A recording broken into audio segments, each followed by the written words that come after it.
Primeiro livro dos Reis, capítulo 2, versículos 2 e 3. Vá pelo caminho de toda a terra, esforça-te, pois, e seja homem. Guarda os caminhos do Senhor teu Deus, para andares nos seus estatutos e guardares os seus mandamentos. Eu sempre imaginei essa cena em silêncio. Não como um sermão. Não como um discurso de rei. Mas como um quarto fechado, uma respiração ficando mais curta, um pai olhando para o filho sabendo que o tempo acabou. Davi não estava entregando apenas um reino. Ele estava entregando um caminho. E isso mexe comigo. Porque a gente vive tentando deixar coisas grandes para trás, dinheiro, nome, reconhecimento. Mas no fim, o que realmente sustenta alguém é a direção que ensinamos. Eu penso em Salomão ali, ouvindo aquelas palavras. Ele conhecia o pai além das músicas bonitas.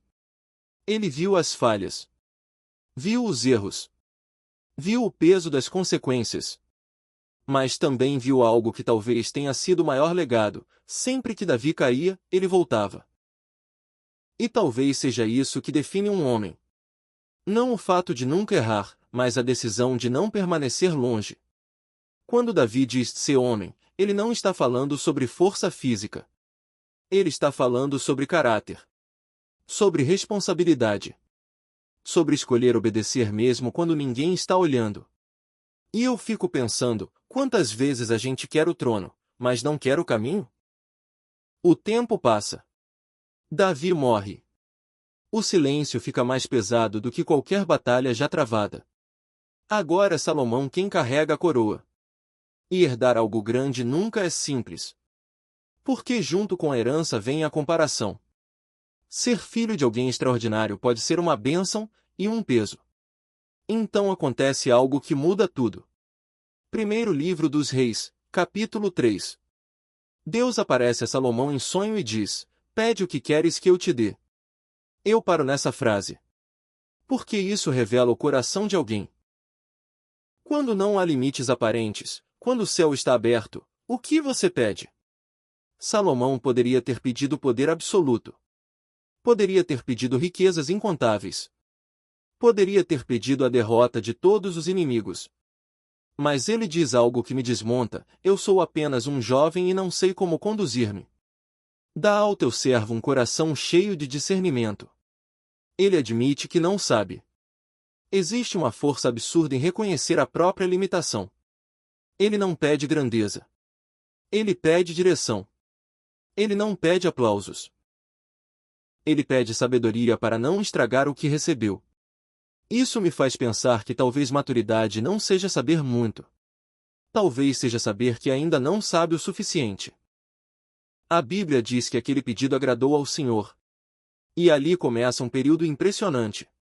Prosperidade, organização, crescimento, respeito entre as nações. Salomão se torna símbolo de sabedoria. Pessoas atravessam distâncias para ouvi-lo. Tudo parece alinhado. Tudo parece sólido. Mas existe um perigo silencioso no sucesso. Ele nos faz acreditar que a base já está garantida. Que o início humilde pode ser substituído pela autoconfiança. E é aqui que a história começa a ficar mais humana do que heroica. Salomão, o homem que pediu discernimento, começa a fazer alianças políticas. Casamentos estratégicos. Pequenas concessões culturais. Nada que pareça absurdo de imediato. Nada que grite escândalo. São decisões sutis. Ajustes quase imperceptíveis. E quase sempre é assim. A gente não acorda um dia decidido a se perder. A gente vai se afastando aos poucos. Um pouco menos de oração. Um pouco mais de confiança própria. Um pouco menos de vigilância. Um pouco mais de acomodação. O coração que antes temia errar começa a se sentir estável demais para cair. Existe um momento perigoso na vida de qualquer pessoa. Não é quando estamos quebrados. Não é quando estamos perdidos. É quando estamos funcionando bem demais. Quando tudo dá certo. Quando somos reconhecidos. Quando as decisões parecem sempre acertadas. Nesse ponto, a dependência começa a diminuir. E o orgulho não chega gritando. Ele chega sussurrando. Salomão começou com um coração inteiro. Mas aos poucos ele permitiu que outras vozes ocupassem espaço. Outros altares foram sendo erguidos. Outras prioridades foram tomando forma. E a chama que começou pura não se apagou de uma vez. Ela mudou de direção. Isso é o que mais me assusta. Não é a queda brusca. É o desvio lento. Porque quando estamos fracos, sabemos que precisamos de ajuda. Mas quando estamos fortes, achamos que já aprendemos o suficiente para caminhar sozinhos. E talvez seja exatamente aí que começamos a nos distanciar. Davi terminou falando de caminho. Salomão começou pedindo sabedoria para percorrê-lo. Mas permanecer exige mais do que começar bem. Começar é motivador. Permanecer é disciplinado. Eu olho para essa história e vejo um espelho. Porque todos nós começamos com intenções sinceras. Todos nós já fizemos orações humildes pedindo direção. Todos nós já reconhecemos nossa limitação. Mas o tempo testa aquilo que prometemos no início. O verdadeiro perigo não é estar no chão. É estar alto demais e esquecer quem nos colocou ali. É achar que a estrutura substitui a dependência. É acreditar que experiência elimina a necessidade de ouvir. O segredo nunca foi o trono. Nunca foi o reconhecimento.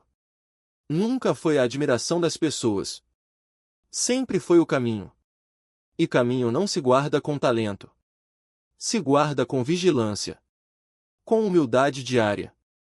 Com a consciência de que, sem direção, qualquer sucesso vira desvio. O fogo continua queimando. A pergunta que fica para mim, e talvez para você também, é simples e profunda. Eu ainda estou ouvindo a voz que me ensinou a começar?